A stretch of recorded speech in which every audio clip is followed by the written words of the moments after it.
25, great. Okay, well, thank you. I appreciate everyone being here tonight. Tonight's listening session is going to be on pathways, and just have a presentation that I thought we would go through. Tonight's overview, we'll talk about just a few minor ground rules just to keep us on track tonight. So we'll go over listening session ground rules. Bill Gamlin's going to provide us with a pathway update, and then we'll jump into planning for the future, where I will provide a little bit of feedback on smart strategic planning process to this point. And then we're going to open it up, and really we're going to try to get through things relatively quickly so we can save as much time as possible to make sure that we're hearing from you, the public. So we'll get through that. Tonight, there are multiple ways for you to share your input. You can share your thoughts in this Zoom meeting. You can post your thoughts in the comment box. We'll be able to print that and keep that information. You can also take a survey on ridership, pathways, extensions, and freight at https://sonomamarintrain.org/planning-for-the-future, or you can go to our website at sonomamarintrain.org, and you can click on the link on the homepage. You can also send an email.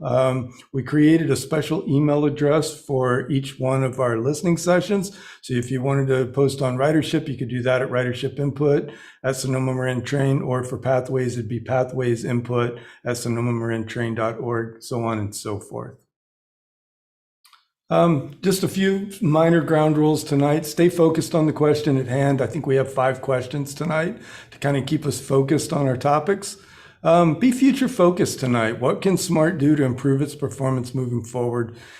Keep an open mind, be respectful of others. We do have 25 folks on the call tonight, so I want to make sure that we have time to hear from everyone. So for each time that you provide a comment, we're just asking everybody to follow the 2-minute rule and keep your comments to 2 minutes or less. Before I turn this over to Bill, I want to be very clear. I want to hear your feedback. We are not doing this tonight just to check a box to say that we received public comment and got feedback from the public. This is your system. I want your feedback. Your opinion matters, and we want to hear it. So please feel free to share with us anything that is pathway related that you would like to share tonight. So with that, I will turn it over to Bill Gamlin. Bill? Thank you, Eddie. Good evening, everybody. Thanks for the opportunity to give you a little update on the pathway, and thanks for your participation to get input on upcoming pathway segments and future opportunities. Next slide, Eddie. So just a couple things. You know, we have always viewed the SMART pathway with the train as really a mobility alternative. They really go beautifully hand in hand. And along those lines, we've kind of focused on station connections first to really promote that mobility alternative. And I think our ridership with the amount of bikes that come on the train really reflect that as well. Just kind of a baseline for us, the 2006 EIR that was approved by the board is kind of our roadmap for implementing the pathway segment. And in that document, it envisioned a north-south pathway network. And that network was going to utilize the SMART right-of-way. It was going to utilize existing pathway sections that had been constructed, planned pathway sections, as well as some on-road segments. Just a little bit on Measure Q dollars. One of the things we're pretty proud of is we've really tried to leverage Measure Q dollars as much as possible to really use those precious local dollars to bring in as much funding as possible to build as much as possible. Next slide. Next slide, Eddie. So a couple things on accomplishments to date, you know, in this concept of north-south pathway network, SMART and its partners have constructed about 24 miles of this network to date.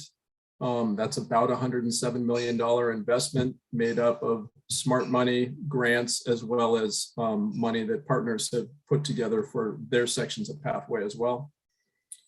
As I mentioned earlier, Focusing on station connections has been one of our biggest priorities, and we've got about 10 of the 12 stations with pathway connections. And we've also worked on key routes as well with our partners like the CalPark tunnel over the Petaluma River, under Highway 101 with some of our recent segments as well. Next slide. Just a high level link. One of the challenges for us in presenting pathway materials is the linear nature of the pathway system. So there is a couple maps on our website. We're working on getting some updates and some refresh done on those, but this link here, and if you look on our website, we do have the pathway section. You can delve into some of the detail of the pathway segments. Next slide. So some of the challenges that we face in implementing these pathway projects, a lot of these segments are very beautiful, but because they go through a lot of sensitive environment, permitting is a significant endeavor for us. Often involves developing mitigation sites with our own little projects that continue to go on and on for years after the pathway's been built. And we are facing a little bit of legal opposition right now. There is a class action lawsuit that the pathway system that SMART's building in the right-of-way overburdens the right-of-way. There's been a couple articles on this. I think there was something in the Press Democrat 9 months ago that would be a reference if you're interested in more on that. But we're continuing to design and permit pathway segments and plug forward despite that. Next slide.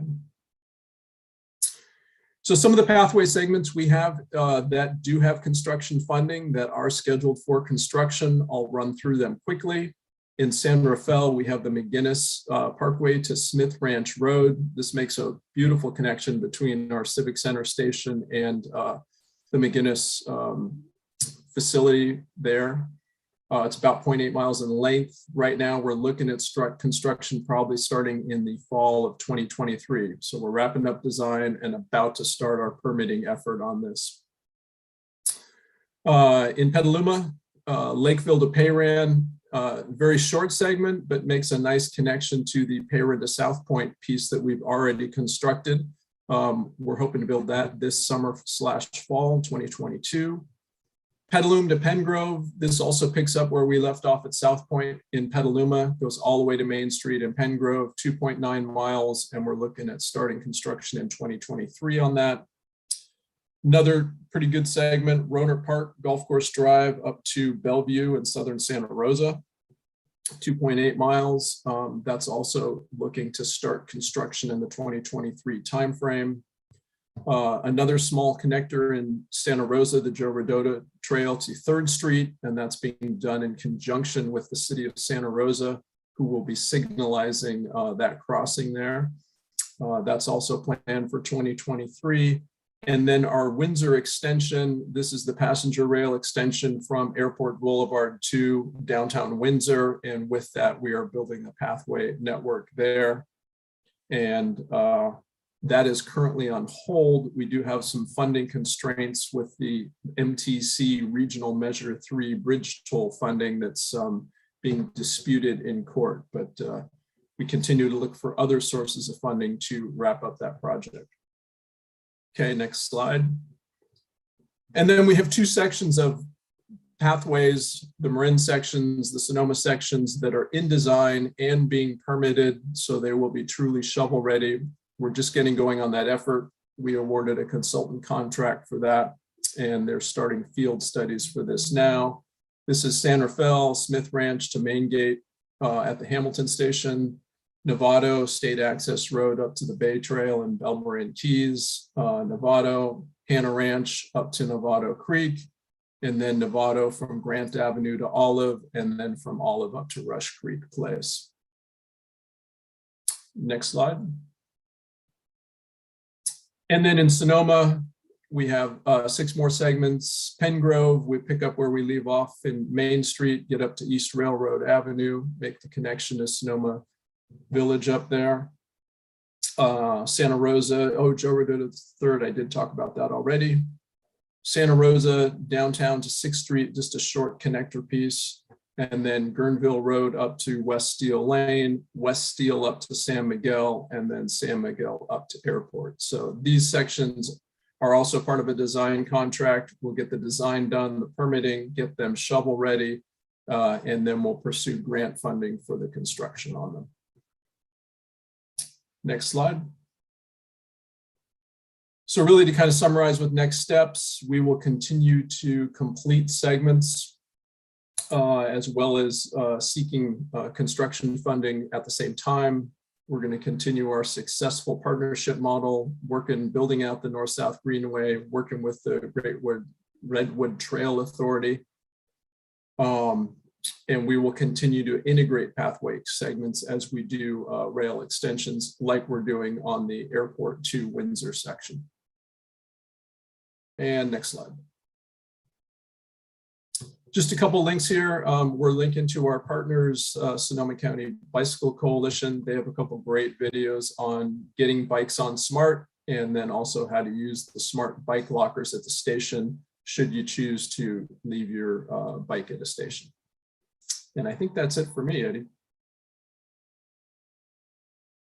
Great, thank you, Bill. Appreciate that update. Now, I just want to kind of turn our attention to planning for the future. Again, I want to get through this portion relatively quick because I'm really excited to hear about your feedback. But just a quick overview, I wanted to show, I know many of you that are on this call have seen this before, but for those who haven't, I just wanted to take a moment to share our strategic planning model. This strategic planning model starts with a SWOT analysis. That was conducted internally by staff to identify what we believed were our strengths, weaknesses, opportunities, and threats. And then we took this information to the board where they identified a mission statement, a vision statement, and identified our strategic objectives. Right now, today, we are in between this portion, in between objectives and goals. And what we wanted to do is stop right here to hear the public's input, hear what you had to say, make sure that you're not identifying other things that we need to identify in the strengths or weaknesses, or if there's other ways of looking at our strategic objectives. But we wanted to hear from the public before we started creating our goals, developing the strategy, deploying the strategy, so on and so forth. But this is the model that we've been using to date. So far, it's been working well, and we're going to continue on this path. This is the SWOT analysis that was conducted internally. Again, I know many of you have seen this slide before. I don't want to go through every single item, but I've identified in red font those that I feel like are pathway specific. And on strengths, one of the things that I talk about when I provide this presentation is the bike and train synergy. And what I mean by that is we have a large number of bikes on our system that people come onto the train with. Most of you know I came from the Utah Transit Authority. We had tremendous bicycle ridership, but not like here. Most of the stats I see, we range somewhere between 15 and 20% of our riders who hop on the train have a bicycle with them. That is a huge number, and we're very, very happy that folks are choosing to ride the train with their bikes. On the weaknesses, first and last mile connections, the pathway is one of those first and last mile connections. And that's an area that we've identified along with other bus connections and so on and so forth that are a weakness for our agency. Limited number of destination stations. And what I mean by that is that there's not a lot of places that you go to, get off at the station, and everything that you want is right there. Again, it kind of leads us back to the first and last mile piece. But I think that bikes in the pathway play a critical role in this particular area. Opportunities, we have the opportunity to improve wayfinding, real-time information, apps, and online presence. I know when I'm out talking with folks and I hear from people in the bicycle community and bicyclists in general, I hear a lot about wayfinding on the pathway. And I hope that we're able to hear some of that tonight and get your thoughts and opinions and things that we can identify to improve upon. And again, improve first and last mile connections. I've already talked about that quite a bit. On the threat side, I think the one item on here that's really pathway related is ongoing litigation slowing projects. Many of you are aware of that, but that is a real challenge for us and something that as we navigate through this, we just have to be aware that that is a threat to us. and our long-term success in getting these projects built. Just a few things. I always like to share this slide of how we come up with our strategic planning. I'd pointed out to the board, as I'm out in the community, as I'm out talking with organizations, these are the same questions I hear over and over again. And it doesn't matter whether I'm in my personal life or my professional life. When I talk to people about SMART, these are the questions I get. Again, I won't go over every single one of them, but I will go over the ones that are bicycle related and pathway related.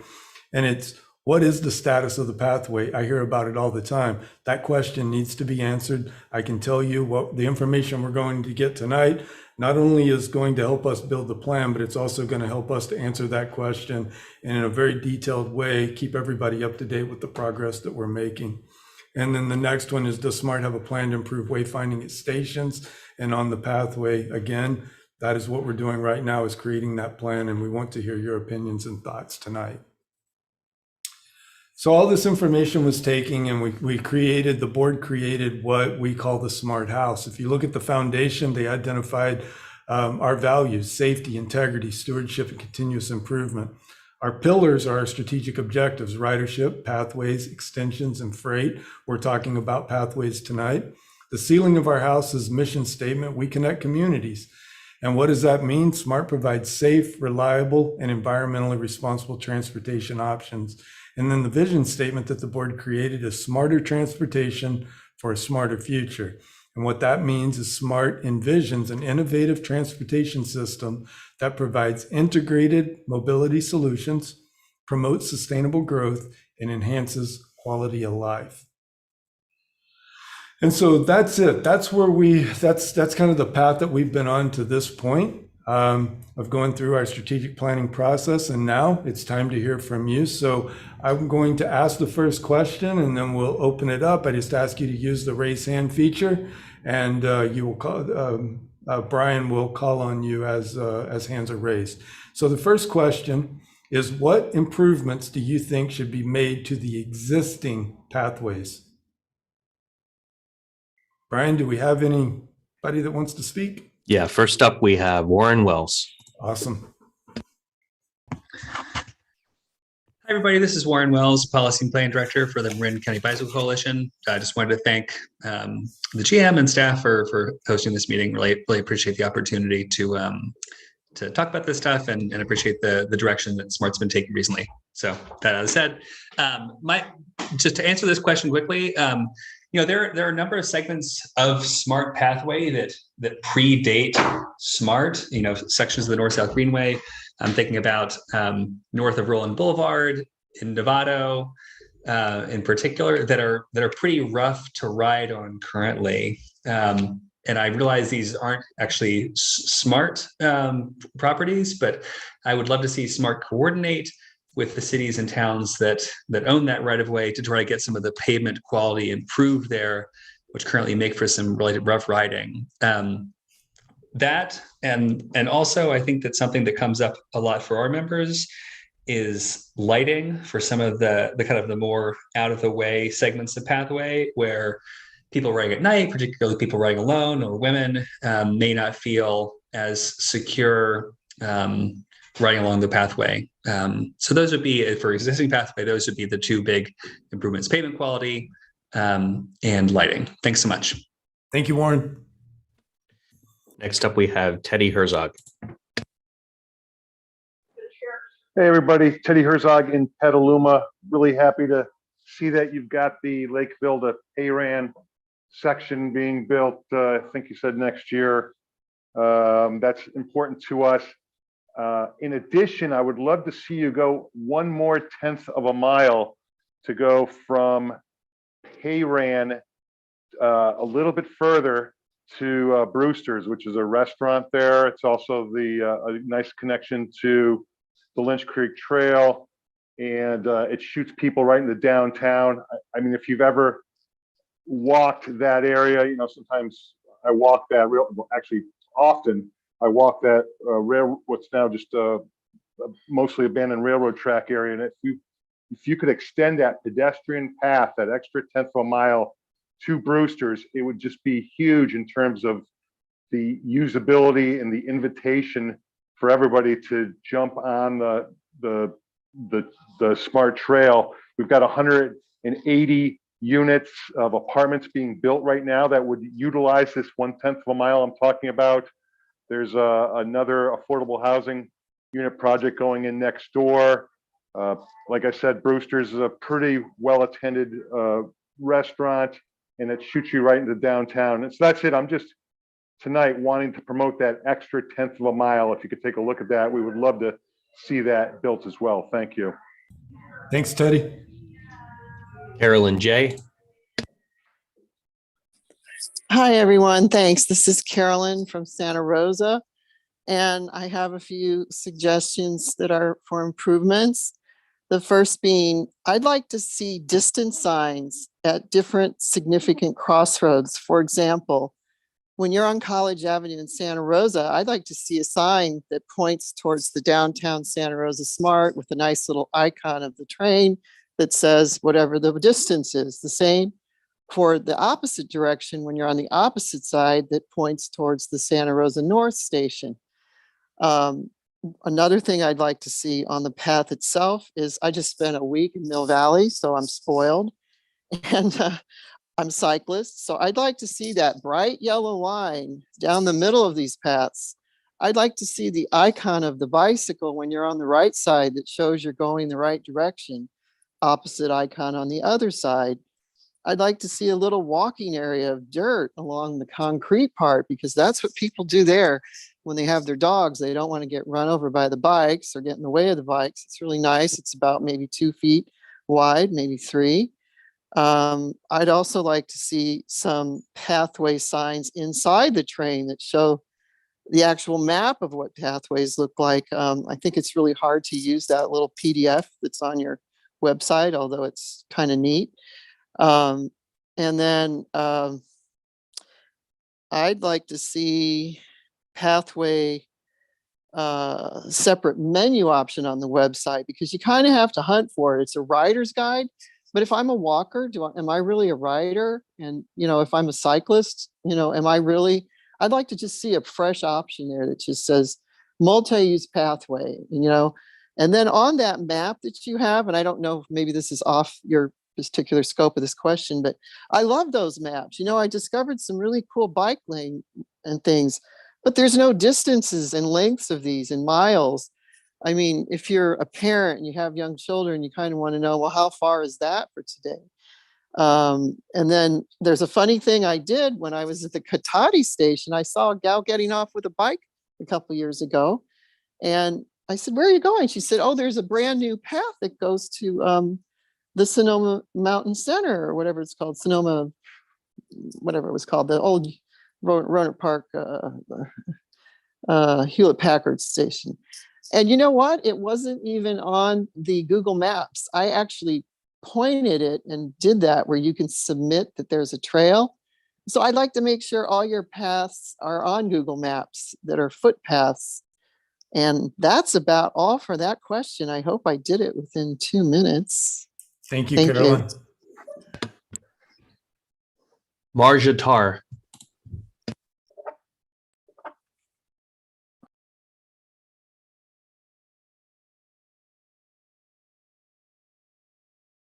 There we go. I'm sorry. I'm live now, I think. Yes. Yes, we hear you. Go ahead. Okay, great. Thank you. I'm the current chair of Petaluma Bicycle and Pedestrian Advisory Committee here in Petaluma. And we talk about smart and our smart pieces of our smart pathways that we have all of the time. One of the biggest concerns we have, as Teddy Herzog already mentioned to you, is we have links that are missing. And those are the things that we would like to make sure that we fill. It was wonderful to hear tonight that the Payran to Lakeville section, which I've actually walked with Bill Gamlin, is in design and looks like it's going to happen this year. That is absolutely thrilling. I'm also pleased to hear that the Petaluma to Pengrove section is at least in design. That's good news as well. However, as Teddy mentioned, we have a 500, we call it the infamous missing 500 yards. From Lakeville to Brewster's, there is almost a direct route that we would like to see SMART help us develop so that we could complete that connection We could therefore come from Pengrove through our northern area or eastern area of Petaluma, come to the downtown, wind our way more easily to the SMART train station, perhaps take a train south or take a train north. But that link is the piece that, and I know Bill knows what I'm talking about because we've pointed it out to him on several occasions. Again, it's between Lakeville and Brewster's. It's approximately 500 yards. I also wanted to mention that yesterday, I think it was yesterday, I had the pleasure of taking the SMART train down to the ferry. And what a lovely ride to take. We planned on taking the ferry into the city, which is exactly what we did. However, we were missing wayfinding. It would be wonderful to have some very substantial signage that would point a safe, very clearly safe route for pedestrians or bicyclists who get off the train at Larkspur to make their way over to the ferry. You cross that massive parking lot and it's car eat human. So if you could help find, maybe get a connection with Golden Gate Transit, perhaps between the two big entities, we could come up with some great wayfinding signage there. And for that matter, it would be lovely to have wayfinding signage along all of our pathways.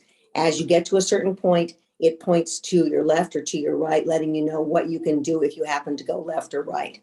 It would be lovely to have that as well.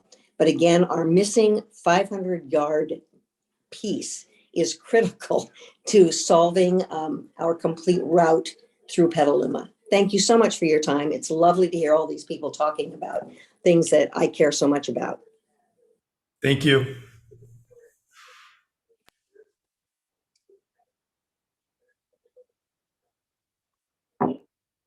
Do we have anybody else? Next up, Kevin McDonald. Got it. Thank you very much. Hi, I'm Kevin McDonald, City Council, Petaluma, and appreciate your doing the listening tour. I remember we did a listening tour in 2020 on paths, and we had a chance to speak at that time. But I appreciate the new management gets a new set of ears. For sticking strictly to the improvements to the existing paths, I would love for SMART to advertise a little better on how what maintenance goes on the routes that they have. Do they sweep them with regularity? I get a lot of calls about that. I bike down to Novato, and there's that San Antonio undercrossing. It took me quite a while to find the right person to get the flood mud off of that path, and it turns out the right party is Sonoma County Parks. Well, I don't know how they ended up with that liability, but they admit they have that liability. But even on the sections that run north of Petaluma, a set sweeping schedule would be awesome. As another speaker mentioned, because we're not on dedicated path, an awful lot of the streets that are part of the SMART system aren't the best streets. And that's particularly true of Old Redwood Highway and other places that could even just use sweeping, even if there isn't going to be a paving job or something like that, just regular clearance of debris from the bike lane, which SMART has it posted. The other idea I have for the existing paths is I noticed that down in Marin, much of the path is got wayfinding, and it's called, I think, Route 5, and maybe a Marin person can speak to that. But I would love for that to be a consistent numbering system so that SMART owned a route numbering. Could you just adopt Marin's because there is no consistent Sonoma one yet. And it would be great if it was mile markered from the ferry terminal to wherever the current terminus of North is. That would solve the other problem mentioned about dimensions. And it would also show a singular primary route. Thank you. Thank you. Next up, Matthew Hartzell. Good evening, General Manager Cumins, Chief Engineer Gamlin. Thank you for having this listening session this evening. This is Matthew Hartzell with WTB TAM. And I think we and many community members really believe in the bike train synergy that Eddy mentioned earlier this evening. And we are proud to be contributors to that synergy, and I think it makes a lot of sense, and it's what our communities need going forward to reduce greenhouse gas emissions and hopefully get as many trips out of single occupancy vehicles and into active transportation and transit, the train and the pathway. I just wanted to make sure I understood the format of how we're doing this right now. I just heard several different commenters addressing several of the different questions on the screen, but was the general manager's intention that we're just discussing the first item first? Okay, so I have That a is comment. the intent. So I have a comment specifically about this first question, and then I'll have some other comments about the other questions later in the evening. That's very much appreciated. Thank you. Warren Wells already mentioned one segment in Novato, which is from Novato Creek behind Sutter Health up to Lamont Avenue as an existing pathway segment that predates the SMART train. It's actually in the city of Novato's right of way, and it's really substandard, narrow, overgrown. So that is one existing pathway segment that could use some love. A couple other segments that I know of that predate the SMART formation are McInnes Parkway from Civic Center Drive to the location of the new pathway that SMART is designing right now. And then also from Frosty Lane in Novato to Hannah Ranch Road, which is in the Caltrain's right of way. All of those they were built in the 1970s or 1980s. They're quite narrow. In some places, the pathway, the pavement is cracking and there's bushes, blackberry, bramble that's overgrown. Okay, thank you. Next up, Chris Eggers. Thank you. I really appreciate this meeting, and I appreciate the new management and the focus on the train cycling community connection. I think it could be really beneficial for everyone. I rarely ride the SMART path in Santa Rosa because it's not very connected. And the other reason is that there is a lot of glass on it. And I don't know whose responsibility it is to sweep it, but it would be nice to see it cleared and be kept clear, because I'm pretty concerned about my bike tires, and it's on a lot of it. It's not just a little section. And then the other issue is there are a lot of pedestrians and bicyclists just hanging out on the path. It's become a hangout, and that's not conducive to bike traffic. I'm not sure what to do about that. Someone mentioned maybe a little walking path next to the bike path. Then that might help with that situation. But overall, I'd like to see more connectivity all the way through Santa Rosa, and have the path cleaned regularly if possible. Maybe that's already happening. I don't know, but there does seem to be an awful lot of glass on it. Thank you so much. Thank you. Robert Bundy.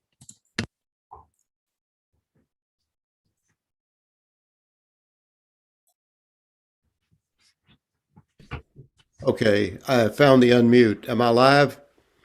Yes, sir. I wanted to address one issue that I brought up before in some of these meetings, and it's the SMART right-of-way, which is south of the Corte Madera Creek, going to Industrial Way. And I've been trying on behalf of the Corte Madera Community Foundation and the town of Corte Madera to get the fencing that was placed on that a number of years ago when SMART leased that to Pierre Joseph. He subleased it to others. Most of the fencing has been removed by Department of Public Works in Corte Madera, but the part that's on the county property north of Industrial is still there. I haven't really gotten any response or understanding of why it's still there when I brought these issues up to SMART or to the county. But this is really a part of the Corte Madera marshlands, upland refugia. It's a place that a lot of people walk, hike, dog walk, and it's really blighted because of this falling down, rusting fence that doesn't protect anything. I would like to see SMART take the fencing down and sort of reestablish this as upland refugia and having the ability of people to walk through the area where it's blocked off now. It's in the area where the Audubon Society has restored some wetlands. Fish and Wildlife have restored and original wetlands. And I would like to see SMART do the right thing and take that fencing down. I think this would be something that you could publicize for the public that's back there, that this was done by SMART, which would be beneficial going forward for any tax revenue streams that we want to see you have. Thank you. Thank you. Marin Photo Club.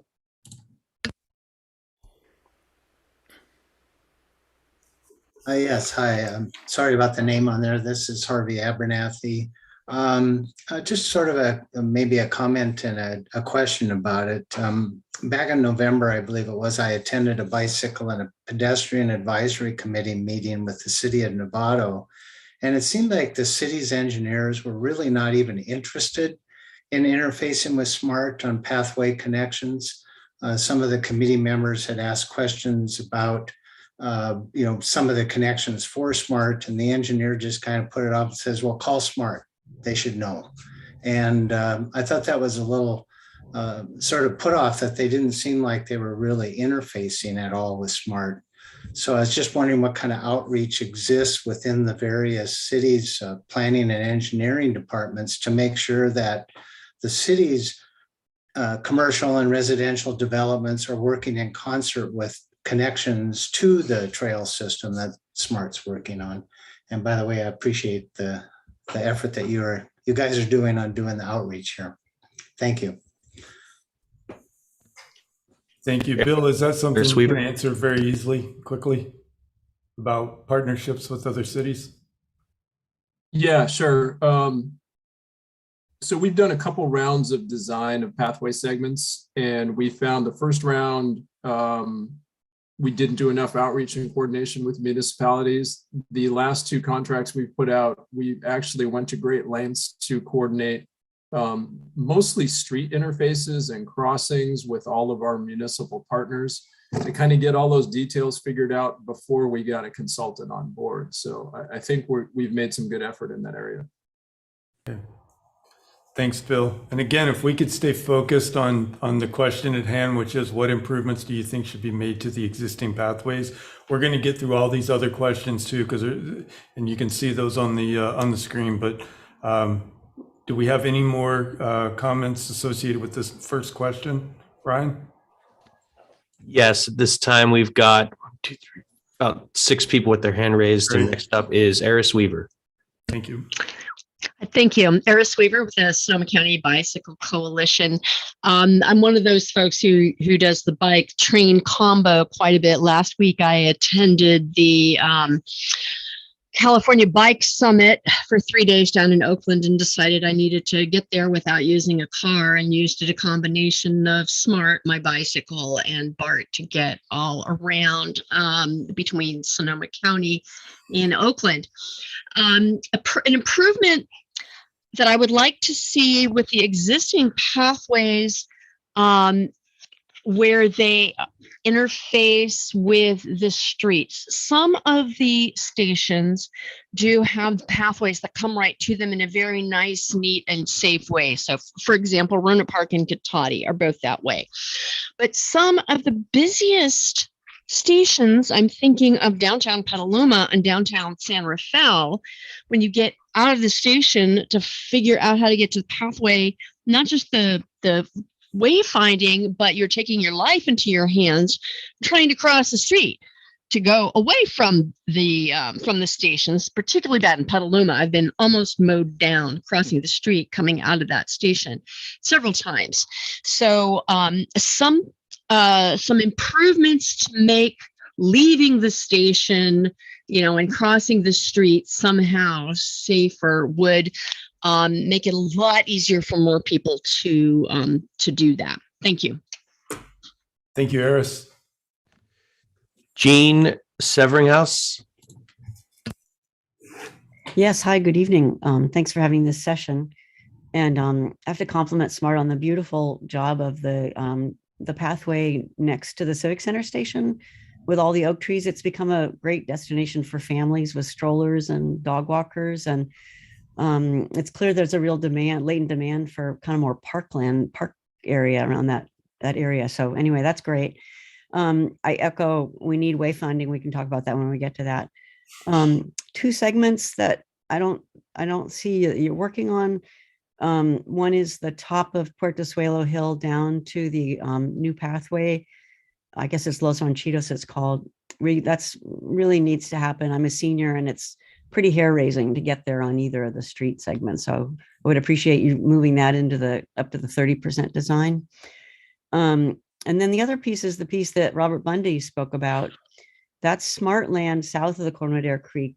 That new bridge across Corte Madera Creek, continuing from the Larkspur Smart Station, is just about finished. It's actually halfway open. And at the south end of that is what's called the southern segment of the North-South Greenway. And I would like to ask if SMART can cooperate with the county to move forward the southern segment on the SMART right-of-way. So it's about removing that fence as a start. Bob Bundy put it beautifully for the environmental values, but it's also an existing route that's blocked by the fence by people walking. And apparently we need SMARTs and other agencies to do the environmental review on that. I know that the Transportation Authority of Marin already spent $850,000 to SMART for the right to path through there. So it's a puzzle to me. You know, how can we get some more cooperation on that piece? It's not next to the train, but it's on SMART land. So I'd really appreciate knowing who to talk to about that at SMART. Thank you. Patrick Seidler. Thank you. My name is Patrick Seidler. I'm with WTB TAM. And I'd also like to thank new General Manager Cumins. It's a pleasure to have you on board. We look forward to working with you, and we really appreciate you putting on this event this evening. Also, really like to make a call out to Bill Gamlin, who's been a champion for years. I think he joined in 2009 on SMART. He's just done a tremendous job with the rail, and also he's helped lead a lot of the pathway completion. So I want to thank him for all the work he's done through the years. And I also want to call out to SMART to thank you very much for the funding that you put together for the pathway segments, both in Marin and Sonoma County, that you're bringing to shovel ready. I think that's a really good faith effort, good step forward to the pathway, which I think has been neglected for a period of time, not prioritized. But I think I see a change now. I think that's a real great opportunity for SMART and for the community that voted for Measure Q to fund SMART. And what I would request in regards to the improvements are that SMART really look at the Measure Q language and use that as the point of departure for looking at this question. And what that says is that the Measure Q is going to fund and design construction, implementation, operation, finance, maintenance, and management of a passenger rail system and a bicycle pedestrian pathway connecting the 14 stations from Cloverdale to Larkspur.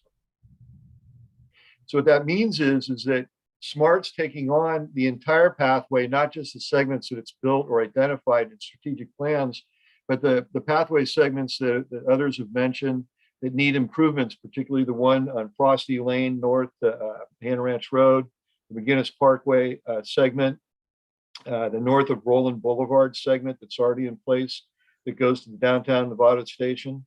Those are the ones that fit properly inside Measure Q. And just because there was something there, it's a really it's not a system. It's not a continuous user experience. The pathways, the pavements are 30 years old, some older. And so I think that SMART should be doing is looking at what we can do, what SMART can do to work to get those segments to make it so that there's a continuous pathway as described in Measure Q to make the system work. Because what we need is a system, and I think SMART recognizes that, and that's in the Measure Q language. I'd also like to echo one of the other, maybe it was Eris was saying it, that, and maybe I'll use some different language toward it, but in the high congestion areas, so think about like San Rafael Station, Civic Center Station, and I'm more familiar with Marin County than Sonoma, but where we get to an area where there's a lot of people, they're going to be using the pathway to really consider widening the pathway. Because right now the prerogative is to make it 8 feet wide and 2 feet on each side, so it's 12 feet wide.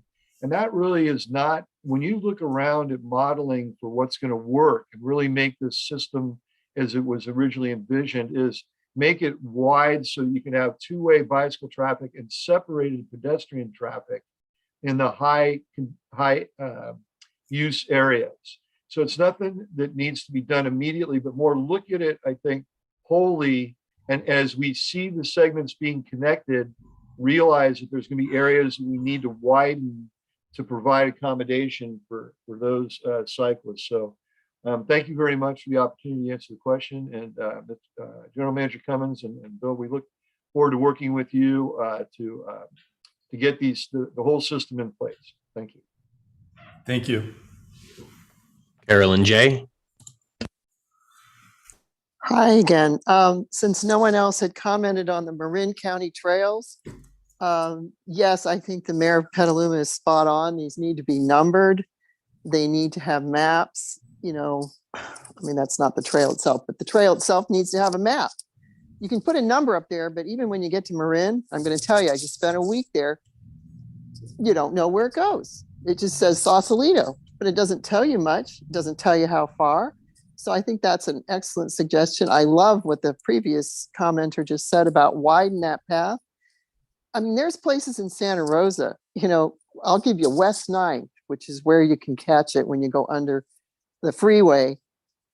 I mean, it's like wide enough for a bicycle, one bicycle. And then they're building a brand new apartment complex to the left, or some sort of multi-housing. And you've got people sort of hanging out, you know, in that tiny little space. And I have a neighbor and I said, hey, have you tried the Creek Trail? And she said, no, how do you get there? I said, well, you go onto the Smart Trail. She goes, is there any signage to get to the Creek Trail? I said, no, unfortunately not. So I don't know if that falls under pathway, but it's a simple thing. You put the same Creek Pathway sign that you have already on the Creek Pathway, you drop it on the Smart Trail path. To me, that's not wayfinding. That's more of a path improvement. But you might argue, no, it's wayfinding, but that's okay. You know, we can agree to disagree. Mm-hmm. But I'd like to see that. And as far as lighting, have you thought about solar? Just throwing that out, because you have a beautiful green train and now you could have a beautiful green solar along that path. Okay. And I don't see any benches in Santa Rosa. No benches. And, you know, if I fall on my bike and I'm hurt, I'm just going to be laying on that path at the mercy of another bike coming along and getting out of the way. And I'm kind of amiss. Is there something in Measure Q that doesn't allow benches? That would be my question. Thank you. You're doing a great job. Bye. Thank you. Jenna Hale. If I may, I would just like to do a time check. We have 42 minutes, and we're still on question 1. So I would ask folks, I really want to hear from everybody, but I ask that if it's already been stated and we've got it documented and written down, let's try to get through these. I really want to get through these questions and hear everybody's input on each question tonight. Thank you.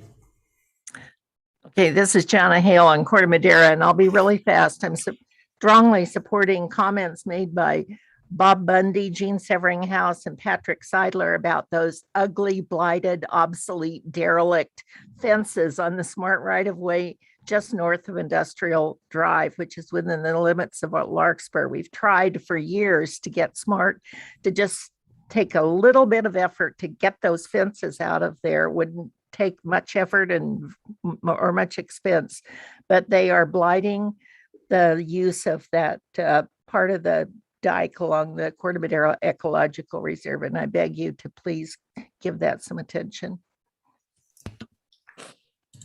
Last hand raised for this question is Pete Gang. Thank you very much. I'll be very brief. What we absolutely need is complete bike networks. A segment here and there is great and laudable, but it doesn't do much until we have a complete pathway. And it's probably been said before, but I just wanted to reinforce, affirm the need for signage and wayfinding, because at many points in Sonoma and Marin, there is no signage at all. Thank you. At this time, there are no more hands raised for the first question. I think I should have added wayfinding to the first question, but are there any other ideas associated with how to improve wayfinding on the pathway? I'm taking very detailed notes. Obviously, we have this is being recorded, so we have a lot of that data. Are there any other ideas out there for wayfinding that we haven't captured to this point? So we have 4 hands raised for wayfinding. First is Matthew Hartzell. Yes, thanks. This is Matthew Hartzell again. So obviously more signs and clearer signs would be great, and many people have already said that. I'll just take a step back and say that kind of the pathway itself could use a little bit more branding, almost marketing, to just let people know that the pathway exists. And if the pathway had a settled upon name, that would be great. We could call it the Smart Pathway. Some people call it the North-South Greenway. That's a name that's been around for many years.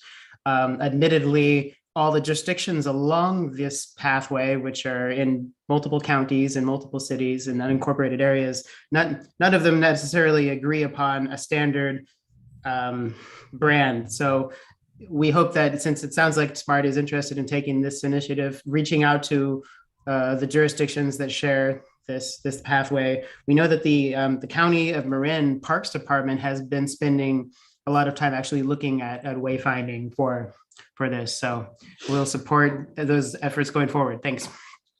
Thank you. Next up, Warren Wells.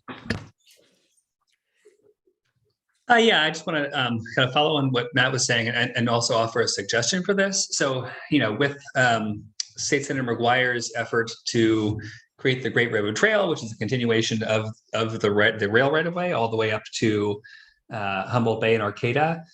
I think branding the smart pathway as the Great Railroad Trail, which ties it into, makes it clearly part of a 300-mile network going all the way up the coast. Would for me kind of hits all the buttons, or out for that branding. So rather than have the North-South Greenway and SMART and the Great Road Trail, just have one thing and pick the Great Road Trail. And so I know that the Coastal Commission is working on the branding, so it's not yet done, but I would encourage SMART to coordinate with that ongoing effort and see if a unification of the branding can happen. Thanks. Thank you.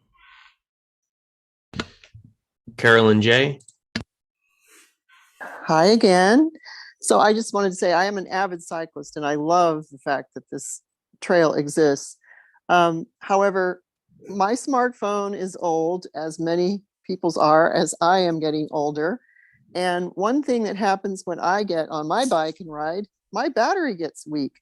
So what I was thinking was at each station, there might be a wayfinder that is you could say, oh, well, everybody has a smartphone. Well, that's not always true. You can't always get reception. But what I want to see are some key distances to certain important locations, like, for example, a hospital, a shopping center, a library, a post office, kind of like what they do in Europe. Schools, for example, there's a beautiful Cotati Smart Station. The city of Cotati has a couple signs. Doesn't say anywhere that Sonoma State is 0.9 miles from there walking. Public schools. SMART had a Facebook post last December about ice skating at the Charles Schultz Ice Arena. Why don't we put some attractions on these signs too? Whatever distance it is.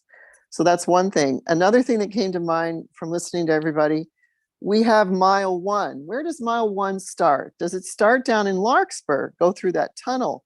Every time you hit another mile on that path, it would be nice to have your, mile markers like you do when you drive your car.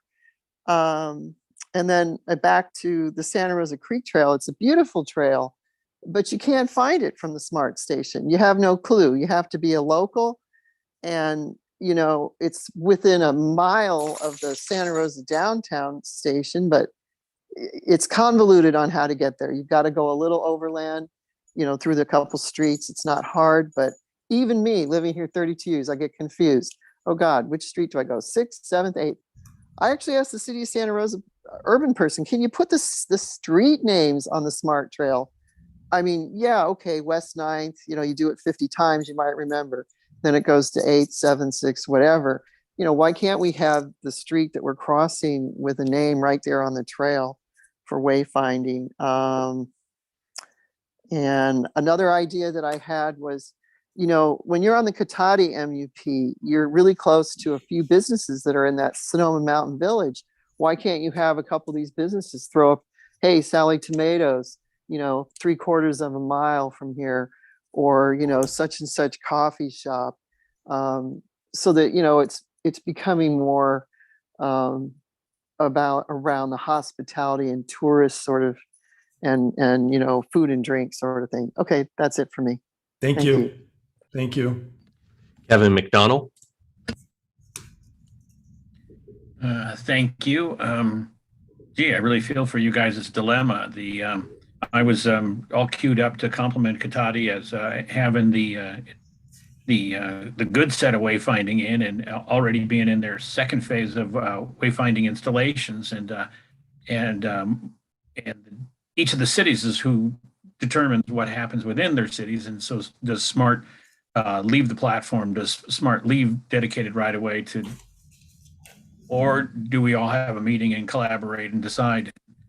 One of my worries is sign pollution, just from too much signage being up. So the constructive comment I had was that we're using QR codes, many, and though not all have that kind of access from their phone, if each station pops up the smart map at the, you are here, and then that would be awesome. It would be great if the smart map were more granular, and it might require a new path map that's not about constructed, completed sections, but more about wayfinding. But I think the QR code would really help people get off a train and instantly have their bearings. Thanks. Thank you. Eris Weaver. Hi, thank you. I was actually on the committee in the city of Cotati that helped worked with the designers on our wayfinding system here. And to Carolyn's point about putting business names on it and stuff, I know that's one of the things we had discussed quite a lot and decided not to do because businesses change frequently. Something like Sonoma State, yeah, you want that on there, but sometimes individual businesses come and go, and then that ends up becoming an issue of who's going to maintain those signs. But at any rate, one of the things that I also share with Carolyn, and I think Warren Wells may have mentioned that in the chat, is some wayfinding for knowing when you're crossing a street, which street it is. And that can be as simple as something I've seen on many other paths and other places, which is just a street name stenciled, in white paint on the pavement, right, as you get to the thing. And in fact, I have, some of my members and activists who for quite a while, we've been sort of threatening to sort of go out and do a guerrilla action and just paint them ourselves. But I guess where I'm going with this is I would rather see something happen fast and be simple than to take forever designing the perfect wayfinding system with the most aesthetic signs or whatever, right? To get something out there. And if there's anything that we can do with, like I said, I could get a whole group of volunteers out to help paint signs or whatever, would be useful to people sooner, rather than spending a lot of time on designing the perfect fancy thing. Thanks. Jean Severinghaus. Yes, hi. I echo having maps on the train so you know where to go on your bike and walking in the immediate vicinity of the station. I was trying to figure out where to go from Hamilton Station, and it wasn't even on the 511 Bay Area maps, the smart station, which I found really surprising. And then the smart pathway isn't on the map. It's not on Google Maps. So I don't know what it takes to lean on Google to get whatever segments are built onto Google. That'd be great. But a map on the train would be great. And then the second thing is, when I got off recently at Larkspur coming south, there were all these pedestrians discussing, well, this way, or maybe you should go this way, or maybe it's faster this way. And choices are good. People like to go through multiple ways around a crowded station. But it's if you're a biker, if you go down across the bridge across the Francis Drake and go around to the outside, you avoid all the conflicts with cars. So that's a really great way to go by bike, but it could say bike 3 minutes this way with an arrow. And then if you're a pedestrian, you go down to the street, you end up crossing a couple of major thoroughfares at crosswalks on lights that are not necessarily, you don't really have a exclusive time for pedestrians, so they're pretty dangerous. And then you have to walk kitty corner through the parking lot. So, or you can go through the mall. So something to indicate like times for walking, times for biking to the ferry. It just seems like it's a huge number of people getting off and kind of wandering around, wondering how to go. Thank you. Thank you. Next up and last hand raised for this question, Jeffy Rhodes. Good evening, Jeff Rhodes, San Rafael. I'd like to comment in support of Warren Wells' idea of thinking of the North-South Greenway, Smart Pathway, Great Redwood Trail as a singular system with a uniform branding and wayfinding system, including mile markers. Mile 0 should be the ferry slip at Sausalito, and there's an inference here that the trail really should be thought of as a uniform rail and trail system that extends all the way from Sausalito to Eureka. And obviously, from our perspective, that would include opening the Alta Tunnel. Thank you. Thank you. That's it for this question, Eddie. Okay, we'll move to the next question. I think we've heard a lot on this one too. We've heard about some missing segments that we need to focus on. What other sections of Pathway should SMART prioritize for construction? First up is Dual.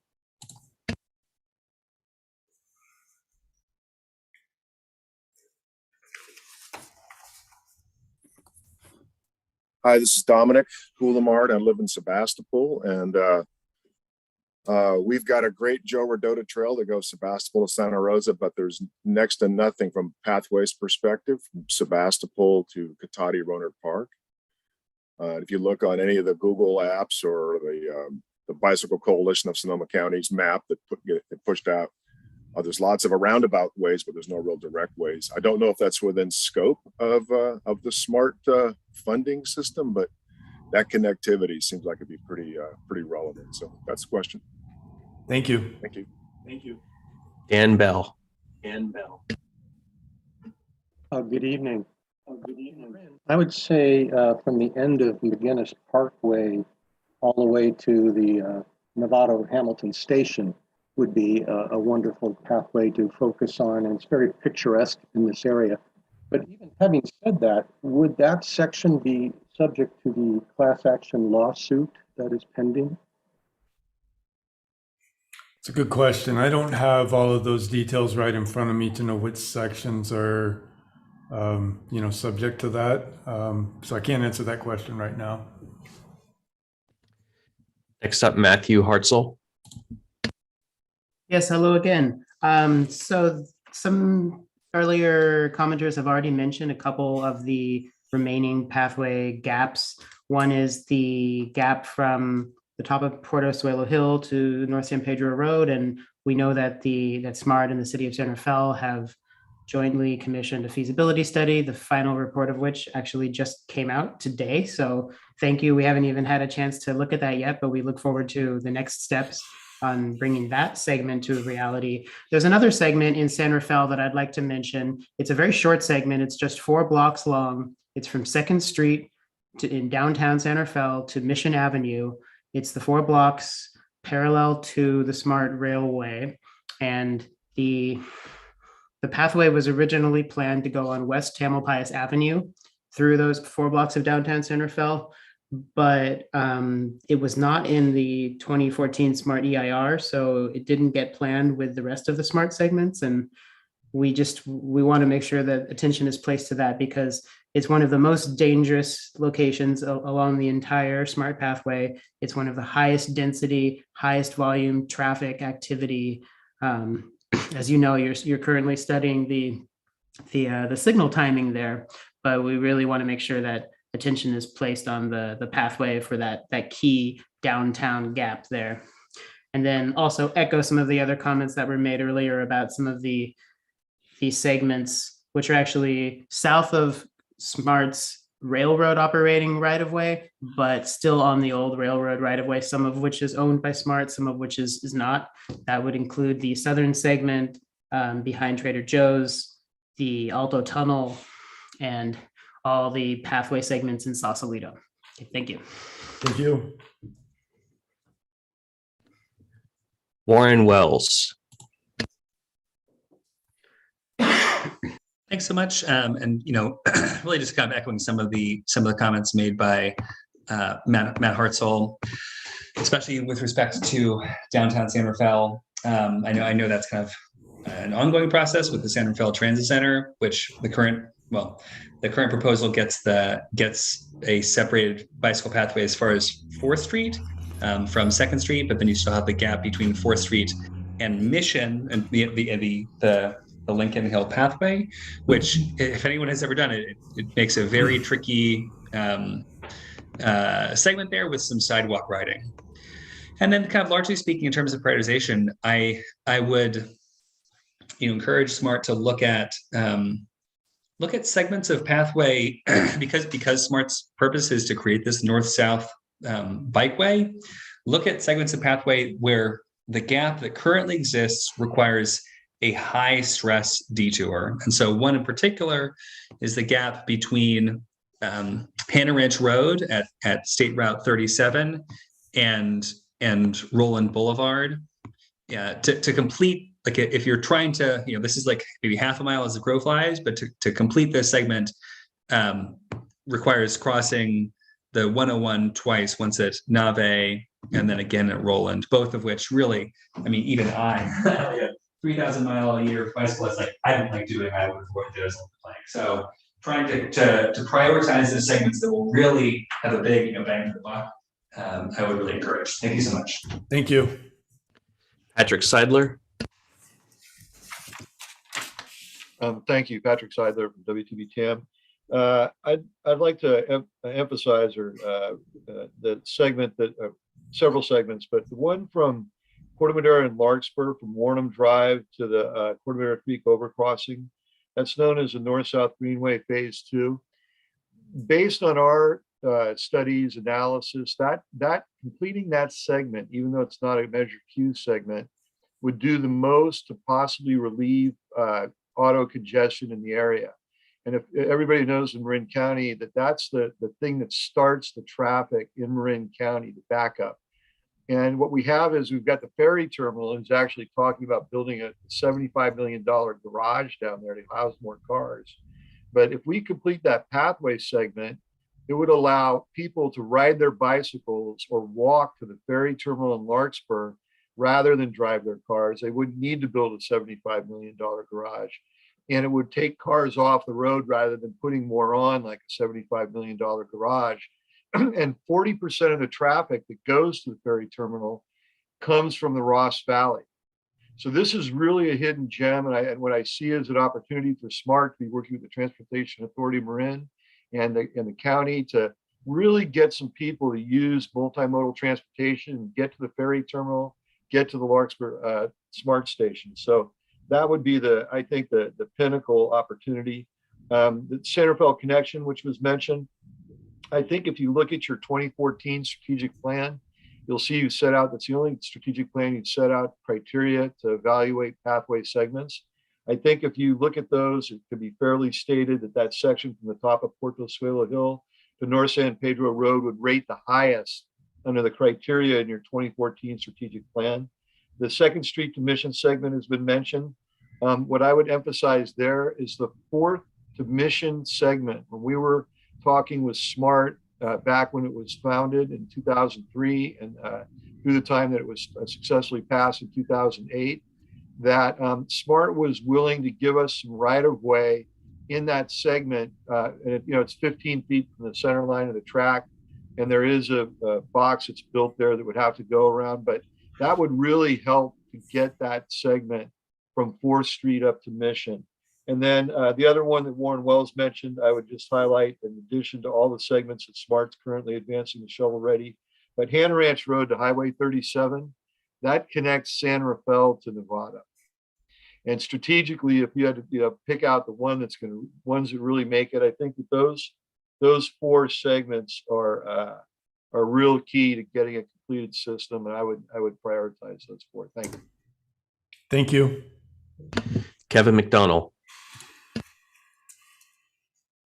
Thank you. Yeah, I would concur with that high detour prioritization focus, and certainly we've heard well all the challenges in Marin County, but same thing I think is true over both counties, and particularly from Sonoma State, and that's railroad down through into Petaluma. You're on Old Redwood Highway, or you're on Petaluma Hill Road, 60-mile-an-hour traffic. At least Petaluma Hill has shoulders, but Old Red through Pengrove has no shoulders. And the proposed project only proposes to get you into Pengrove. It doesn't get you through that tightest over the hill and across Adobe there. And that's a real pinch point for bikes. I mean, you're going slow on a hill climb. And so that would be a great add to get that next piece to railroad done. I'm disappointed that the piece of Pengrove has lost a year now because, it had been in the schedules as earlier and now.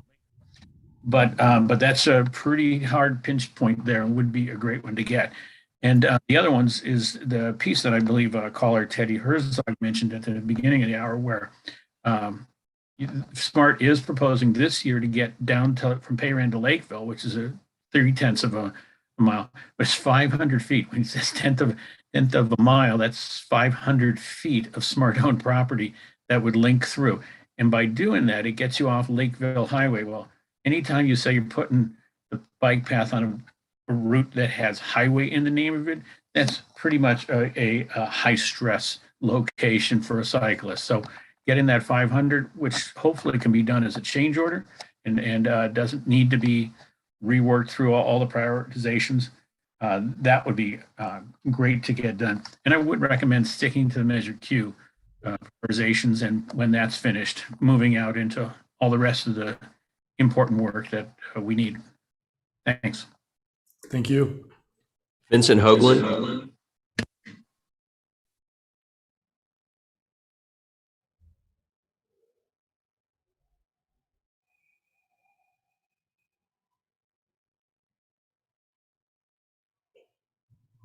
Is he there?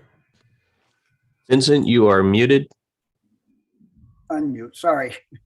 Yeah, anyway, I'm concerned about the section that goes from Cotati basically up through Rohnert Park, then to be able to connect the third largest city in Sonoma County with Santa Rosa, it stops at Country Club Drive.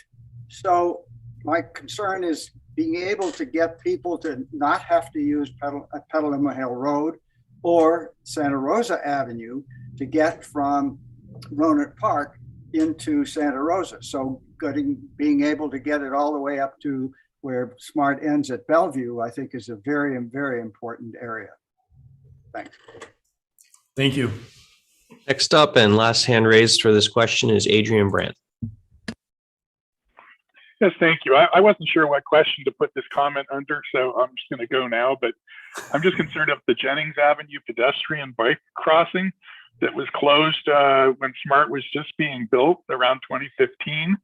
And as I understand it, the CPUC has finally long ago now approved the restoration of what used to be an ad hoc crossing to be a formal bike ped crossing. And I think this ties into paths because it really is a heavily used or was heavily used crossing by many bicyclists and pedestrians, a lot of youth and students. And the detour now for those kids and others that want to get around by bike or just on foot is 0.7 of a mile in 13 minutes, according to Google Maps. via Guerneville Road. So I don't know why this has languished for more than half a decade, but it's my understanding that the ball is kind of in Smart's court, and I don't see what the holdup is, but I would really like to see, in furtherance of being a good a citizen of the community and fostering bike ped connectivity to the Coddington Mall on the west side, on the east side, with the neighborhoods on the east, that be prioritized. It seems like low-hanging fruit, and as again was traditionally before Smart occurred, a very heavily used bike ped crossing, although impromptu. And now the opportunity is there from a regulatory point of view to formalize that and restore that, and I think encourage the kind of behavior that we need to see for our planet and for the success of our trail network. Thank you. Thank you. Last hand raised. One more is Jack Severinghaus. Yeah, hi. There's a lot of really great requests and great ideas, of all of which I would support. I also just think in terms of safe routes to transit and improving the access to the train, both by pedestrians and especially by bikes, since it's so hard to go anywhere on the train without a bike at each end. So many people are taking the bike. So could you think about overlaying a grid where at least like half a mile north and half a mile south of each station, you really focus on getting that done and getting some wayfinding in? Or maybe it's more like a mile, north and a mile south of each station. Somehow get a priority, so we're really thinking about the system. Thank you. Thank you. At this time, there are no more hands raised for this question. Okay, so as we've talked about the bike train synergy, which is awesome, oftentimes we hear about, not enough room for bike capacity. So what are your ideas to address bike capacity on the trains? First up, we have Eris Weaver. Thank you. I take my bike on the train multiple times a week, and it is starting to get more and more full. One of my thoughts has always been to repurpose those shuttered cafes. They, at least on the runs that I traveled on, they weren't heavily used, and now we have this empty space that could be converted into parking for quite a few bikes. Wherever you add space, it is important to have a mix of not just the hooks where you hang the bike up, but also the places where you can put the bike standing up. Those of us, I ride a heavy e-bike, or people who aren't strong enough to lift a bike up to hang it up on that high hook, need that space for putting it on there. I rode BART while I was down in Oakland with my bike, which I hadn't done before, and they have very clearly labeled dedicated bike space on their cars, and they even have the straps that they have I found more useful than some of the straps that we're supposed to use to hook our bikes on. They started out okay, and as they've been breaking and being replaced, they're being replaced with an inferior product that is shorter and not as strong. So I've mentioned that to other people before, so I don't know if that's worked its way to whoever purchases those things. But yeah, take some of the space that's not being used and turn that into bike space. And even the space where a lot of us with our heavier bikes and our e-bikes do put them, there's a whole row of seats folded up there that I don't think I've ever seen anybody use, and they pretty much have become the de facto bike space. Why not just take those seats out and just make it a bike space, and that would actually even give a little teeny bit more room. Thanks. Thank you. Adrian Brandt. Hello again. Thank you. Having studied the Caltrain bike storage technique, if you will, it is the most space efficient way to pack bikes on a train that we have been able to find anywhere. What it essentially is a series of bungee cords attached to square metal tubing that is up against essentially the window or the interior train sides of the car. And these bungee cords allow bikes to be stacked with no space wasted in between bikes.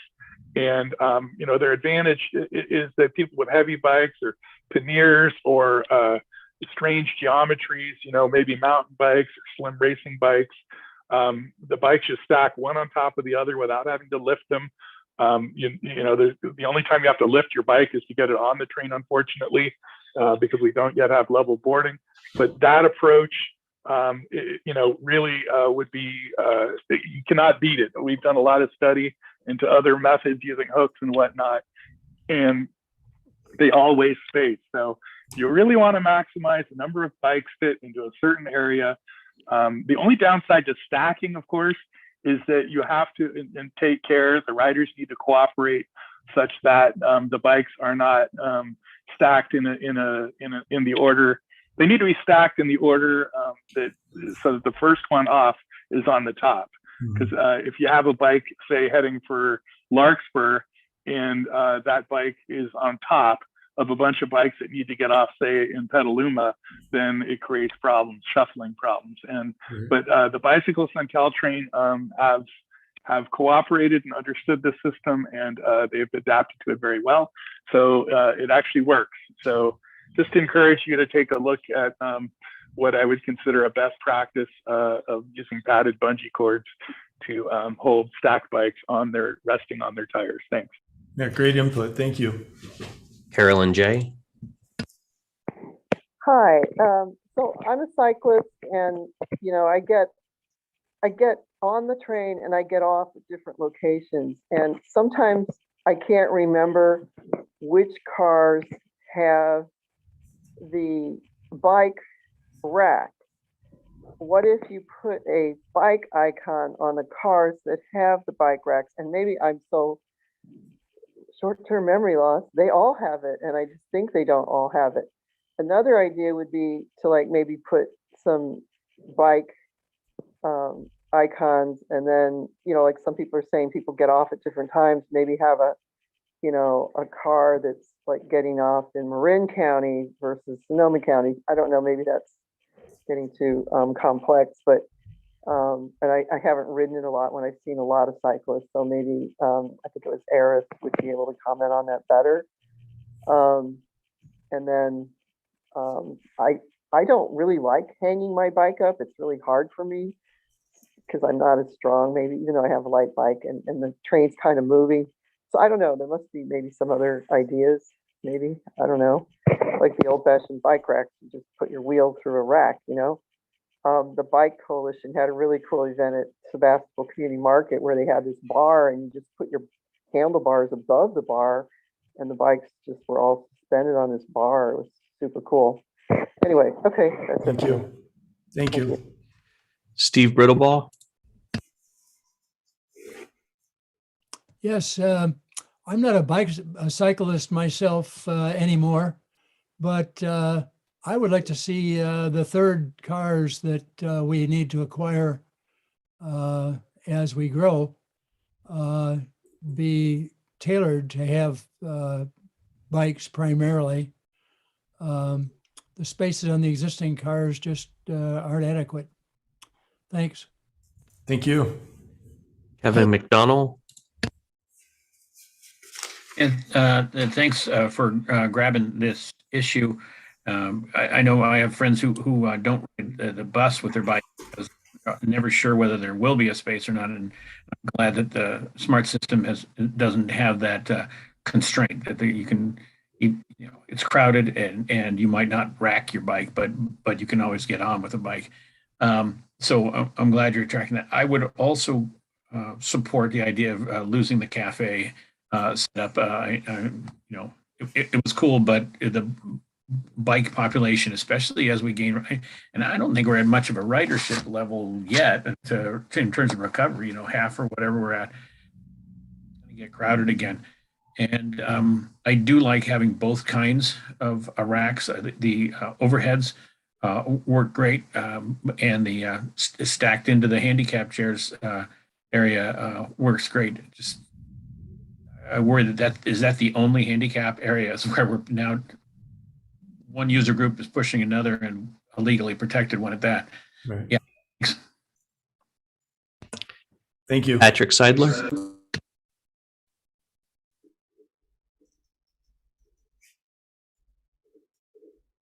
Okay, I got the unmute button. Thank you.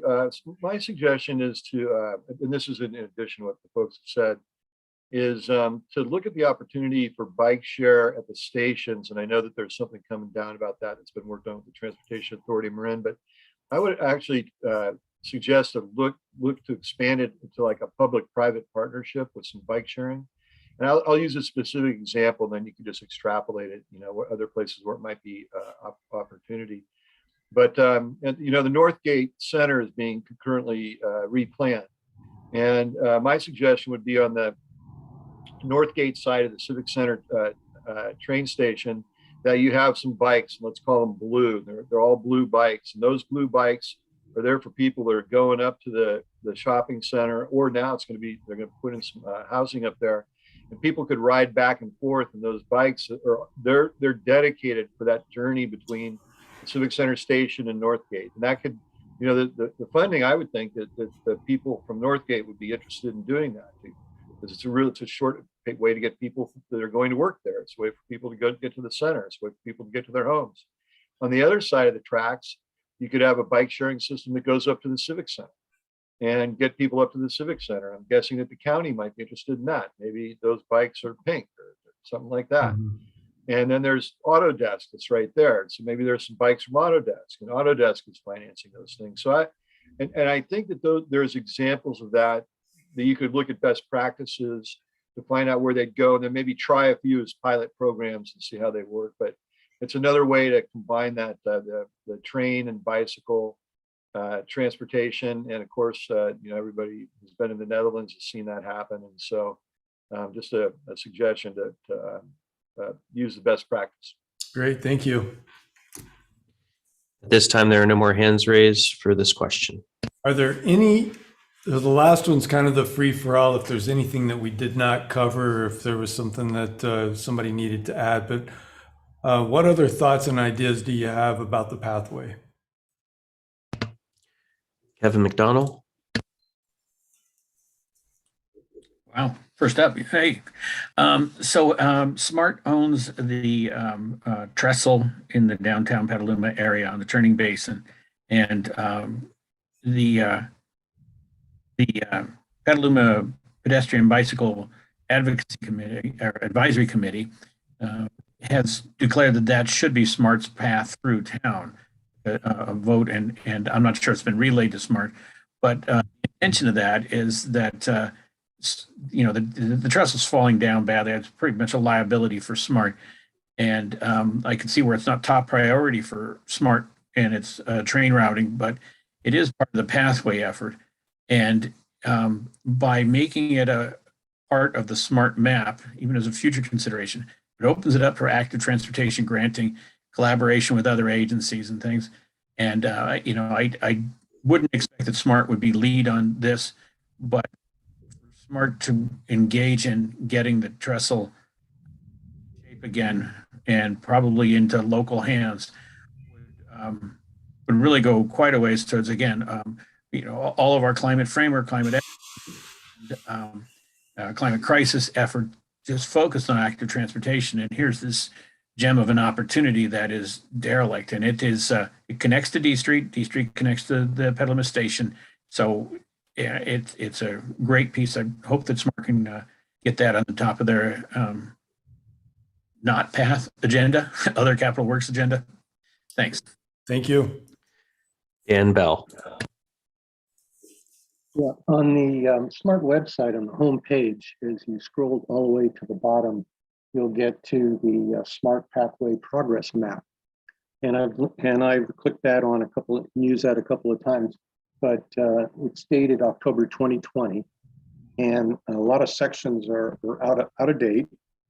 I know Bill Gamlin did mention that it would be updated, but for instance, in downtown San Rafael, it says Rice and 2nd Street, construction anticipated in the year 2020. So things like this, you know, we clearly need to have an update so any potential rider can see by going to the website first which sections are available. Thank you. Carolyn J. Hi. One thing that hasn't been covered that's absolutely a stunning accomplishment is the Petaluma South Boulevard path that goes to San Antonio Creek and goes under the freeway on a beautiful yellow dotted line asphalt path. I think someone spoke about getting mud off of it or something. Thank you for doing that. There are so many people that don't even know that path exists. Then once you're under the freeway, you're now on the west side and you're on the Marin existing bike path, which will take you all the way to the Novato San Marin station. It's an awesome, I think, 10 miles. There are no cars on Petaluma Boulevard South because it's a dead end road, except for maybe 3 houses and a mailman. And I think that it needs to be publicized more. It's nowhere to be found, even on your map. It sort of alludes to bike route between South Petaluma, open in 2018 or 19. I can't read it. Anyway, it's a beautiful thing. The only thing I've seen similar is the one in Moab that goes under some of those canyons. It's first class, so the engineer on the project to do the path at South Point, you guys had a really nice path that went South Point, and I used it during COVID, and then all of a sudden it's all blocked off. And the engineer says it's because they're doing the narrows or the widening thing of 101. So they can't have anybody under the freeway. And now it looks like it's not going to open till next year again, because he said in November they have to put the wattle and such to keep, the drainage intact. So darn, you got this whole South Point thing going, you got this Pengrove thing going, but you can't use that brand new path at all, which is a shame. And it's really hard to find your way to Lynch Creek. That Lynch Creek Trail, if you've taken it before, it gets very confusing if you're not from Petaluma. The road that you have to take is I think North McDowell. It's very bumpy. I won't even cycle it. It's so bumpy. It's just full of potholes. So you're going to put all this investment into those other paths, but people can't get to downtown Petaluma or from downtown Petaluma to those paths, I don't think, easily. Anyway, so those are my things. But I think that new path is beautiful under the freeway. If you haven't ridden it, definitely check it out. Thanks. Thank you. Steve Riddleball.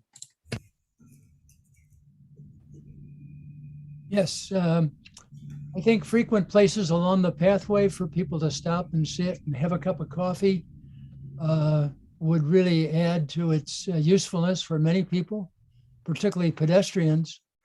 I put a little piece in the chat about some advice about how to do those things. Thank Great. you. Thank you. Eris Weaver.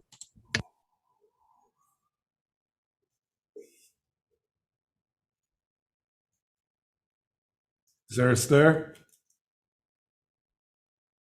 Sorry, I forgot to unmute and just started carrying on. I agree with Dan Bell that there needs to be, the maps need to be updated. And I feel like I've been a broken record about this particular issue with the maps for years now, is that the maps showing what's completed and in several areas where there are still gaps. So for example, between Rohnert Park and Santa Rosa, between Golf Course and Bellevue, what's shown on a blue line as an alternative route is not a route I would ever send somebody riding on, because it's a rural road with no shoulder and lots of potholes and not where I would send anyone. No one who rides between Rohnert Park and Santa Rosa would ever choose that route over other routes, but it was, I assume, drawn in on the map because it, some way to connect the 2 points where there's a gap. I think it would be more useful to people to just leave the gap rather than try to put something in there that really isn't safe or feasible. The maps are also not done at a scale that is always very useful for people to use them if you don't already know the area, especially in those areas where it goes very wiggly. my second comment, I also, as Carolyn mentioned, have ridden that path under the freeway, and that whole little section is very kind of cool. But getting to it from downtown Petaluma, there is this spot, which is one of those sort of weird jurisdictional issues that, again, I've been harping on since it was first opened. When that bike path was opened, when you're on Petaluma Boulevard and you're past the city limits, so it's out of Kevin's jurisdiction and it's into the county, and you're going over, crossing Castagna Road where people are getting onto the freeway, there's a conflict point there for bicyclists who have to be on the bike lane and move 3 lanes over to the left in order to go forward, while there's all of a sudden there's 2 lanes turning right to get onto the freeway. And I proposed, apparently now this is under the county's jurisdiction. But you know, when I rode down there when the whole thing was having a grand opening, I'm like, it says you're grand opening this thing and it sucks. It would be a perfect place for some green paint to show cyclists and motorists both where the bicyclists need to go, separate from where the cars are going, which seems like a really quick fix. So again, it may not be your jurisdiction now, but except it is part of what's being called the completed bike path, even though supposedly it's supposed to be maintained by the county. And then I have to say, I'm not sure I agree with Steve Bertelbaugh about putting benches and things on the path, but then that may be because we're looking at it as different sorts of users, right? For me, I look at it as a means of transportation. And if folks are looking at, and obviously there are people who use it more as a sort of a recreational space, whether they're walking their dogs or, you know, taking their kids out on their tricycles.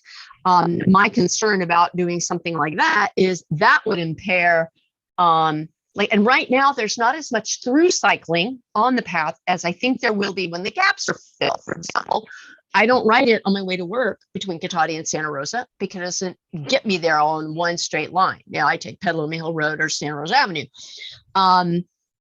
So there's probably more of the recreational use happening right now.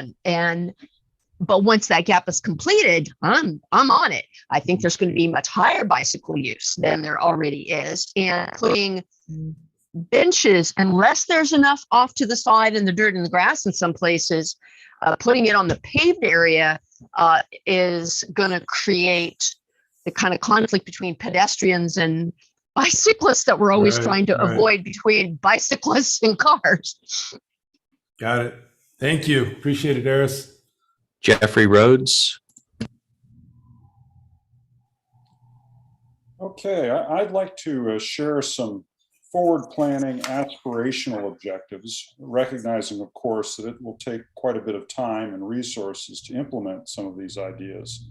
The first of which is that I believe we really should think of the Great Redwood Trail as a combined rail and trail system. And I would recommend that we study what is needed to accommodate both rail and trail in the right-of-way from Healdsburg north to Willits, along with a deeper dive into the freight and excursion markets to Fort Bragg. Whittier, Alaska has a shared rail roadway tunnel as a link to the rail and state highway system. Perhaps this model may work for shared bridges and tunnels with appropriate signals and real-time train information. The ultimate objective can be to create a true north-south bike highway in the urban reaches from Healdsburg to Sausalito and from Scotia to Arcata in the Dutch model, with feeders linking into the system. In the rural segments, the facility may well be gravel tread initially, with more durable materials placed later as traffic volumes and funding becomes available. Thank you. Thank you. Carolyn J. Hi, I had a trip from that Petaluma station, Eris, and everybody else on my bike, and I forgot that I had to go far to south, so I took that next road, and I actually ended up on the little gravel route that goes across the drawbridge. You know, the nice little cool green drawbridge that you put the train over, and I ran into the man. He was very friendly, and he said, "No, you can't go on this bridge." I probably figured that. I was actually just confused. And he said, "Well, sometimes they put a path along the drawbridge, but they didn't do it on this one. That's all he said. I'd like to know, why don't you have a path there? Because that river there is like the size of like a city road. It's so small. And if you could just stay on the west side of Petaluma rather than do that suicide Petaluma South overpass that Eris is describing, and it is really scary. You have to be really, really attentive, because then you'd be on the west side and you wouldn't have to go through all that. Right. And I'm pretty sure Lakeville Road, but I'm not a Petaluman, might be able to connect to that side. If there was some way you could just put a little inexpensive footbridge across that, even there. You've got a gravel path that's already there. Right. You can't keep it gravel for bikes because that will rip up the tires. Anyway, that's my, I promise, last comment of the night. Okay, thank you. Okay. Appreciate it. Thank you. Okay. So at this time, we have no more hands raised for the last question. So I just want to go back. If there's anything else that pops up, let me get back to that slide. Back to the very beginning. Sorry. If there's anybody that, anything pops up, number one, you can take our survey. We'll be documenting that information. You can also send us an email and we'll be collecting that information as well. So again, great discussion tonight. I truly appreciate all of you.